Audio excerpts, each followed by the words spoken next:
Mr. Kiragosyan, I would like to ask your opinion about this United Military. Պարոն Կիրակոսյան, վերջերս Ռուսաստանը եւ Հայաստանը հայտարարեցին Միացյալ Զորախմբի ստեղծման մասին, որի շրջանակներում ստորագրվելու է համաձայնագիր։ Ինչպիսին կլինեն դրա հետևանքները։ Well, in many ways it's Շատ առումներով դա տասնամյակների ընթացքում անվտանգության ոլորտում հայ-ռուսական հարաբերությունների խորացման հետևանքն է կամ արդյունքը։ Այնուամենայնիվ ես կարծում եմ, որ դա սխալ է։ Հայկական զորամիավորումները ցանկացած օտարերկրյա հրամանատարությանը հանձնելը տեսականորեն անընդունելի է։ Ընդ որում սա թվում է, թե ավելի տեսական բնույթ է կրում ճգնաժամի, նույնիսկ Հայաստանից դուրս զորավարժությունների ժամանակներում, այնպես որ դա այնքան էլ լուրջ չէ, ոչ էլ խոշոր ձեռքբերում։ Հետևաբար ես չեմ կարծում, որ դա իմաստուն քայլ է։ Այլ կերպ ասած, ռուս զինվորականների հետ նույնանալը չի ենթադրում հավասար հարաբերություն, եւ դա այլ կերպ չէր կարող լինել ռուսական հրամանատարության ներքո, ինչը կարծում եմ գործնականում եւ սկզբունքորեն չի կարող լավ լինել հայկական զինված ուժերի համար։ which I think in practice and in principle wouldn't be good for the Armenian armed forces. So in your opinion, Այսպիսով ձեր կարծիքով այս համաձայնագիրը այնքան էլ վտանգավոր չէ Հայաստանի համար։ points for Armenia. Not necessarily. In other words, Պարտադիր չէ, այլ կերպ ասած, թեև դա սխալ է սկզբունքորեն, գործնական առումով դա ոչ մի սպառնալիք կամ մարտահրավեր իրենից չի ներկայացնում։ Սակայն հաշվի առնելով հայ-ռուսական հարաբերությունների ներկայիս ճգնաժամը, որտեղ Ռուսաստանից անվտանգության երաշխիքները նվազ վստահելի են, նաև Հայաստանի անկախությունն ու ինքնիշխանությունը ուժեղացնելու անհրաժեշտությունը, ես կարծում եմ, որ դա սխալ է։ I think it is a mistake. How would you assess Ինչպես կգնահատեք Ռուսաստանի գործունեությունը տարածաշրջանում վերջին ամիսներին։ in the recent months? Well, we saw since April, since the Ապրիլ ամսից, երբ Լեռնային Ղարաբաղում բռնկվեց ամենալուրջ ռազմական գործողությունը զինադադար հաստատելուց ի վեր, հիմնականում հենց Ռուսաստանի նախաձեռնած դիվանագիտական ջանքերի շնորհիվ հաջողվեց Մինսկի խմբի շրջանակում հասնել նրան, որ կողմերը համաձայնեն դադարեցնել կրակը, սակայն սա հրադադար չէ։ Այնուամենայնիվ կարևոր է նշել, որ Ռուսաստանը Լեռնային Ղարաբաղի շուրջ շարունակում է աշխատել արևմուտքի հետ եւ ոչ թե արևմուտքի դեմ, բայց կարծում եմ, որ ավելի լայն առումով հայ-ռուսական հարաբերությունները գտնվում են խոր ճգնաժամի մեջ, հաշվի առնելով հավասարակշռության պակասը, անհամաչափությունը, հարգանքի պակասը, այն, որ Ռուսաստանը Հայաստանին ընկալում է որպես երկիր, որին իր ազդեցության տակ պահելու համար հարկավոր չէ ջանքեր գործադրել։ Սա նոր եւ լուրջ զարգացում է։ Այսպիսով մենք տեսնում ենք, որ Ռուսաստանը խորացնում է իր ռազմական կապերը եւ համագործակցությունը միայն Ադրբեջանի հետ, ինչն ուղղակի սպառնալիք է Հայաստանի եւ Լեռնային Ղարաբաղի անվտանգությանը։ both Armenia and Nagorno-Karabakh. How about Russia's Ինչ կասեք Ռուսաստանի ակտիվության մասին հարավային Կովկասի այլ երկրների հետ, Իրանի եւ Թուրքիայի հետ հարաբերություններում։ how would you assess its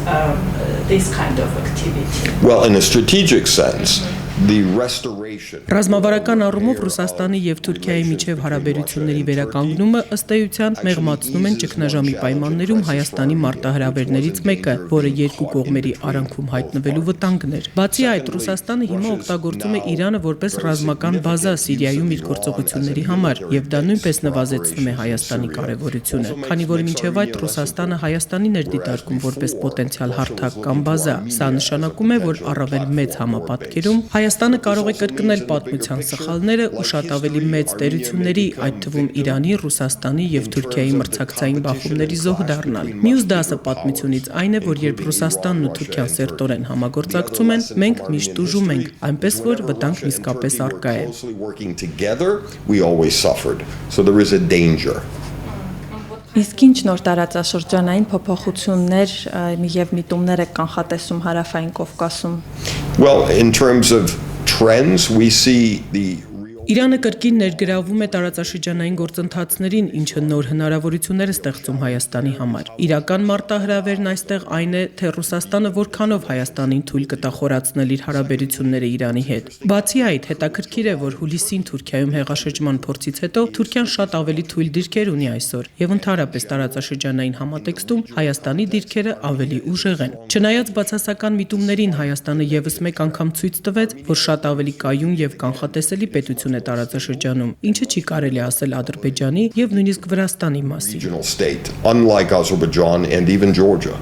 And how about USA's? Ինչով կբացատրեք ԱՄՆ-ի пассив ներգրավվածությունը տարածաշրջանային վերջին զարգացումներին, արդյոք դա պայմանավորված է առաջիկա նախագահական ընտրություններով։ Justified by the elections or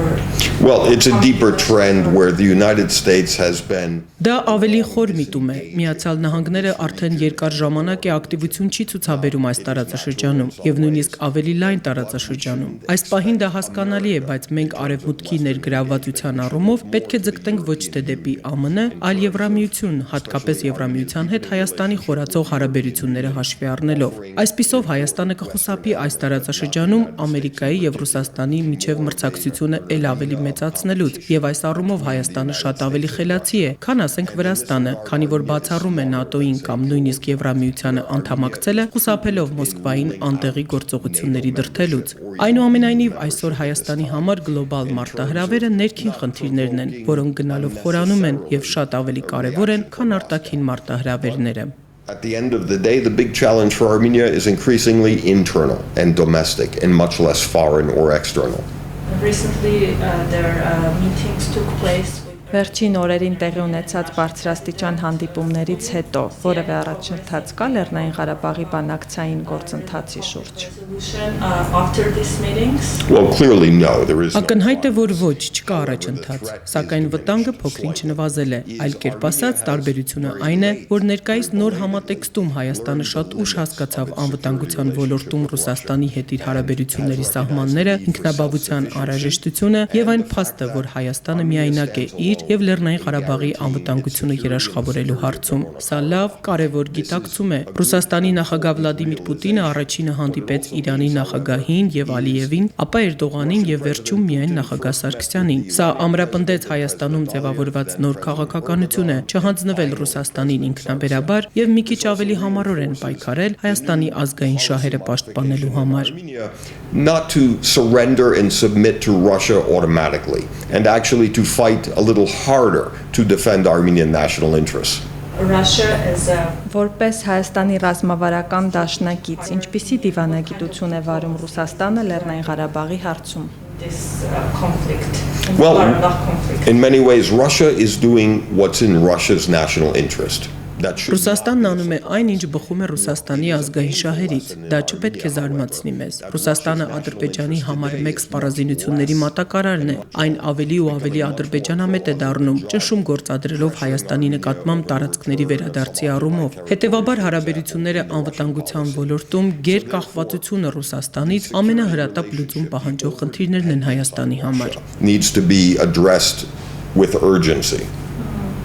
Ռուսաստանի եւ Թուրքիայի նախագահների հանդիպման ժամանակ քննարկվել է, որ Լեռնային Ղարաբաղի հակամարտությունը կարող է քննարկվել Թուրքիա-Ռուսաստան, Ադրբեջան ձևաչափով։ Ինչպես կարող է Թուրքիայի ներգրավումը դիտարկվել Լեռնային Ղարաբաղի բանակցությունների շրջանակներում։ How do you see this format of Actually, I don't see the format. In other words, Turkey is in even a weaker position now. Much Թուրքիայում less. հեղաշրջման փորձից հետո մենք տեսնում ենք, որ այդ երկիրը շատ ավելի թույլ դիրքերում է, չափազանց շեղված իր սեփական ներքին խնդիրների վրա եւ ավելի քիչ է համապատասխանում Լեռնային Ղարաբաղի բանակցային գործընթացին ներգրավվելու համար։ Սա ըստ էության մեծ ձեռնտու է։ Թուրքիան կարող է շահագրգռված լինել, որ ներգրավի Լեռնային Ղարաբաղի հակամարտության կարգավորման գործընթացում, սակայն նա ֆունդամենտալ թույլ դիրքերում է տարածաշրջանում նորից ակտիվ մասնակցություն ունենալու համար։ Առաջին հերթին այն պատճառով, որ փոքր եղբայրը Ադրբեջանը շատ ավելի մեծ ներուժ ունի սահմանափակելու թուրքական գործունեությունը։ Ի դեպ Թուրքիայում այդ առումով դժգոհություններ կան։ Ավելին Թուրքիան արդեն ընկալվում է ոչ միայն որպես կողմնակալ երկիր Ադրբեջանին իր աջակցության առումով, այլև նվազ վստահելի դաշնակից նույնիսկ ՆԱՏՕ-ի եւ Արևմուտքի համար, այնպես որ սա Թուրքիայի առջև դռներ չի բացում։ Մենք պետք է ակնկալենք ռուսական ներգրավվածության մեծացում եւ թուրքական ներգրավվածության նվազում։ We should expect increased Russian engagement, but less Turkish engagement.